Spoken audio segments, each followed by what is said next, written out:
আসসালামু আলাইকুম ওয়া রাহমাতুল্লাহি ওয়া বারাকাতুহু। ইন্নাল হামদালিল্লাহি ওয়াহদা ওয়াসসালাতু ওয়াসসালামু আলা মান লা নাবিয়্যা বা'দা আম্মা বা'দ। সম্মানিত উপস্থিতি, আমরা আলোচনা করছিলাম ধারাবাহিকভাবে আদর্শ অভিভাবক হওয়া যাবে কিভাবে। এ পর্যায়ে আমরা আলোচনা করছি প্রতিষ্ঠানের সম্পদ এবং সুনামকে আমানত হিসেবে গ্রহণ করতে হবে।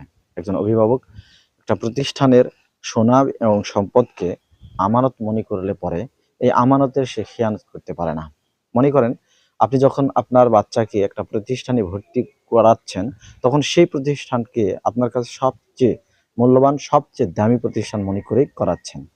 কিন্তু ভর্তি করানোর পরে অনেক নিয়ম, অনেক কিছুই আপনার কাছে ভালো মনে হচ্ছে না। এমনকি আপনি পরিশেষে চিন্তা করলেন যে বাচ্চাকে আমি এই প্রতিষ্ঠানে রাখবো না। এক্ষেত্রে আপনি অন্যত্রে চলে যাবেন। এটা স্বাভাবিক। তবে এই চলে যাওয়ার ভিতরে যেন থাকে সৌন্দর্য, থাকে আদল, ইনসাফ। আপনি চলে যাওয়ার সময় এমন কোনো এলিগেশন, এমন কোনো আহ, এই প্রতিষ্ঠানের বিরুদ্ধে প্রপাগান্ডা করতে পারেন না। এই প্রতিষ্ঠানের ক্ষতি হোক, সুনাম নষ্ট হোক, বদনাম হোক, দুর্নাম হোক, এমন কথা ও কাজ থেকে অবশ্যই আপনাকে বিরত থাকতে হবে, কেননা এটা আপনার উপরে আমানত।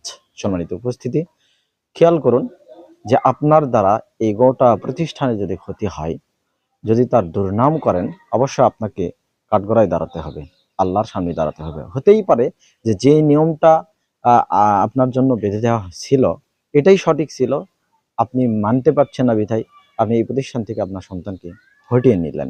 কিন্তু গোটা প্রতিষ্ঠানের দুর্নাম করলেন, সম্পদ নষ্ট করলেন, প্রতিষ্ঠান বন্ধ হয়ে যাক এমন মনোভাব পোষণ করলেন, বিরোধী হয়ে গেলেন।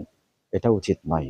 সম্মানিত উপস্থিতি, আসুন আমরা উত্তম আদর্শবান অভিভাবক হওয়ার চেষ্টা করি। আল্লাহ তাআলা আমাদেরকে তৌফিক দান করুন।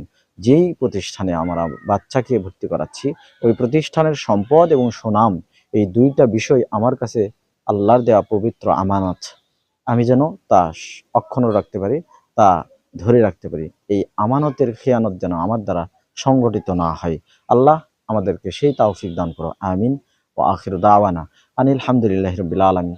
আসসালামু আলাইকুম ওয়া রাহমাতুল্লাহি ওয়া বারাকাতুহু।